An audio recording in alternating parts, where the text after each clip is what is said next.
हे गुरुवर, मुझे ये बताएं कि हम जन्म क्यों लेते हैं और फिर मृत्यु क्यों हो जाती है।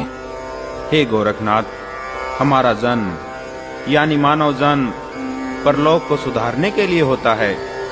मानव शरीर मिलने से पहले मनुष्य को 84 लाख योनियों में जीना पड़ता है। इस प्रकार ये जीने मरने का चक्र चलता रहता है। जैसे कुत्ता, बिल्ली, शेर, मकड़ी आदि पशु पक्षियों व जीव जंतुओं के रूप में हमारे 84 लाख बार जन्म होते हैं। उसके बाद मानव देह प्राप्त होती है। ईश्वर है मानव जन्मनि एव अवसरम ददाति, यत्र है मनुष्य मोक्ष प्राप्तुम शकोनिति। अर्थात भगवान मानव रूप में हमें यही एक अवसर देता है जिसमें हम मोक्ष को प्राप्त कर सकते हैं।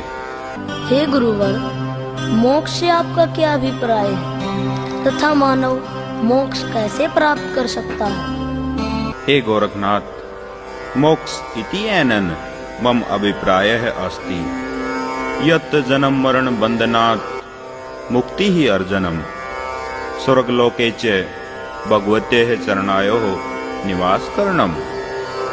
हे गोरखनाथ, मोक्ष से मेरा अभिप्राय इस जीवन मरण के चक्कर से छुटकारा पाना है और स्वर्गलोक में भगवान के चरणों में वास करने से है, जिसके बाद हमें बार बार 84 लाख योनियों में जन्म नहीं लेने पड़ते। रही बात मोक्ष प्राप्ति की, मानवः पुण्य कर्म धर्मम चै कर्त्वा ईश्वर भक्तिना मोक्ष प्राप्तुम शकोनिति। अर्थात उसे मानव अच्छे धर्म कर्म व ईश्वर भक्ति से प्राप्त कर सकता है।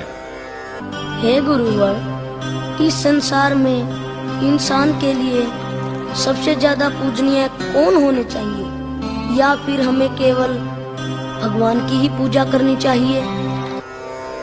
मानवस्य कर्ते माता पित्रो एव सर्वाधिकम पूज्य पादम भवताम, तदंतरम गुरुः स्थानम भवति, तत्पश्चाच्च भगवतः स्थानम भवति।